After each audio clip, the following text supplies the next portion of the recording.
how I made this scene in Blender, I try to replicate this and this, starting by shaping this brick and assigning this outside base to a new group by pressing Ctrl G, then assign to new group. And that will come to play later. Make the 3D cursor as the pivot point, then duplicate the bricks around it. Make sure that you leave quite large gaps, like this. Make some adjustments to break the perfection. Once you're done with the first row, duplicate one of the bricks, rotate it around the 3D cursor, then reshape it a little bit. Make sure you always leave some gaps, like this. Rotate it to its place, then duplicate it a bunch of times. Since the second row is smaller than the first row, make sure you make some adjustments to make it fit. Now for the final row, I will duplicate one of the bricks and rotate it, then make it a little bit taller.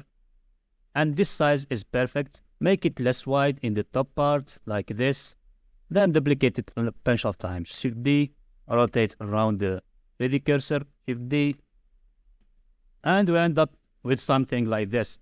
And now for the final part here, select all of this final row, Shift S, cursor to selected, Shift A, and add a cylinder with maybe six vertices.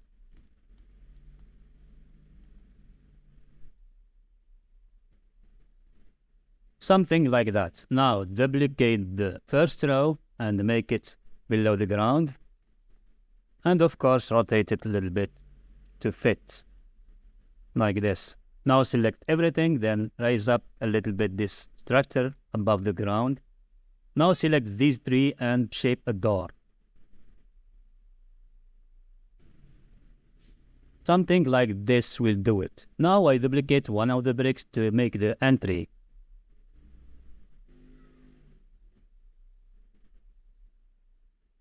And we end up with something like this. I make the first row a little bit taller to bury it under the ground. Now select everything, shift select one of the bricks, then Ctrl J to join them. Go to Object, Set Origin, Origin to Geometry. Now tap to enter the edit mode, Alt A to deselect everything, go to Vertex Group and press Select. Except for that, let's make Ctrl G, not assign to new group, assign to active group, the group that's selected, then press Select. Shift D now, P to separate, selection, tab, select it, then go to modifiers, add a solidify modifier, and make sure the solidify is covering this entry bricks. Make sure the solidifier go both ways by making this 0, then raise it a little bit up, like this. Not 0, but something like 0.4, 0.5. Then add a subdivision surface. Press now tab to go to the edit mode, select everything, go to individual origins, S, and scale everything to overlap. Maybe this top one not like this, S. Something like that will do it. Now go to the modifiers and add a remesh modifier. It is a little bit like this. We don't want that. So we go to modifiers and add a smooth modifier. Make it maybe 50 or 100 iteration. I end up with these numbers in solidified and these numbers in smooth modifier. And I make a little bit of adjustment in the entry bricks to make them buried underneath this layer. And that now should do it with the snow house. I don't know what they call this thing. For the terrain, it's just a large plane and a little bit of sculpting using the Dino Topo option here.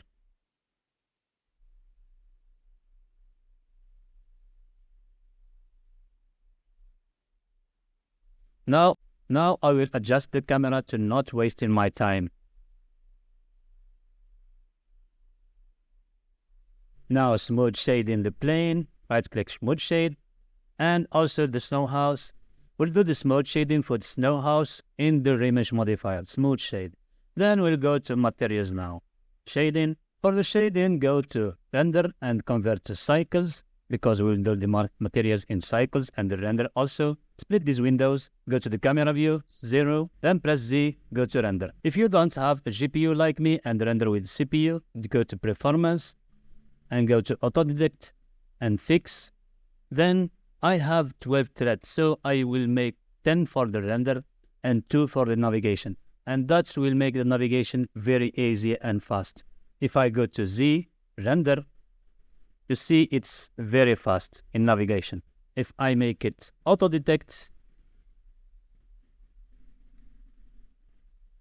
you see, we'll make the plane and snow house sharing the same materials. So select the plane, shift the snow house, Control L, then materials. We'll start by the bricks inside this snow house. So select the bricks like this. And before that, we will add a bevel modifier and make the segments for, and in shading harden normals and auto smooth. And it's perfect now. Starting with these bricks, it's very simple. Make the roughness 136 and the transmission roughness all the way up.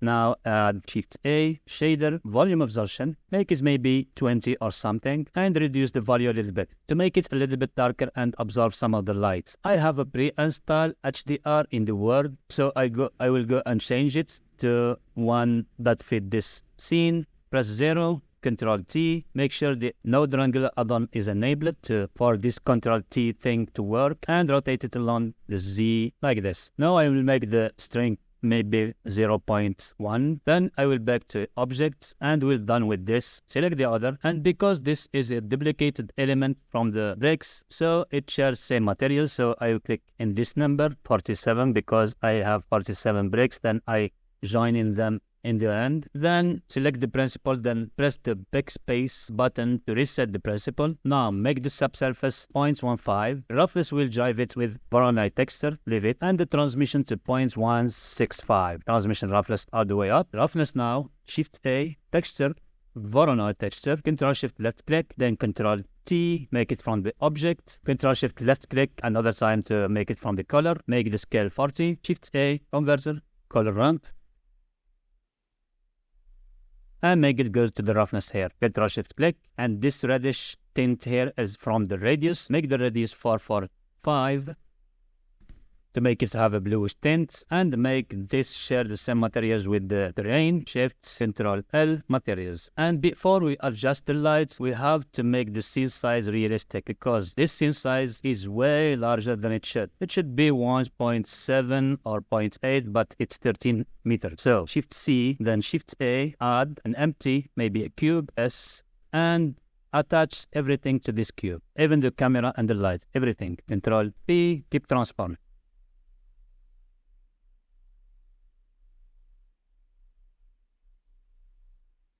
And you see the light is a supernova now. Make it 100 watt maybe. Go to use node, Shift A, converter, black body, and make it maybe to 500 to make the inside warm. Now we'll make some of the bricks larger to break this brick pattern. Tap to enter the edit mode and select some of the bricks. Maybe that should do it. Then go to the transform here and convert it to individual origins. Then S. Go to 3D cursor now, Shift C and S. For final adjustments, I add some bump using noise texture and the displacement node and the displacement node. And also I add a noise texture to break the subsurface scattering and the transmission also. I add also a cube to make it volumetric. For the volumetric cube, I separate the component, the X and Y and Z, and I get the X, rotate it a little bit to fit the scene. The camera is here and the white is here. Then it goes to a color ramp between 0.02 and 0.2, and it goes to the density and to the emission strength with a little bit of reducing by this multiply. The emission color, I make it a little bit blue, and that's it. For the snow, I use a particle system. These are the numbers, except for this, I end up use 3 million particles. You can use maybe less than that, but I find 3 million is very good to fill the scene with snow. For physics, I make the brownie 50, and for render, I make a nicosphere as an object to render. These are the numbers. For the axial particle in the shading, I use just a translucent with 1.5 in value. And also I use a force field, wind, with these numbers, 30 in power, and that's it. Let's make a render and I will come back. In the render settings, just enable motion blur, and in camera settings, just enable a depth of field. Make an empty, Shift A, empty plane axis, back to the camera, and make this empty as focal, not this other empty. Now I will make the particle and I will make a render and come back. And this is the result. The result is satisfied actually. I love it. Now I hope you like the tutorials and thanks for watching.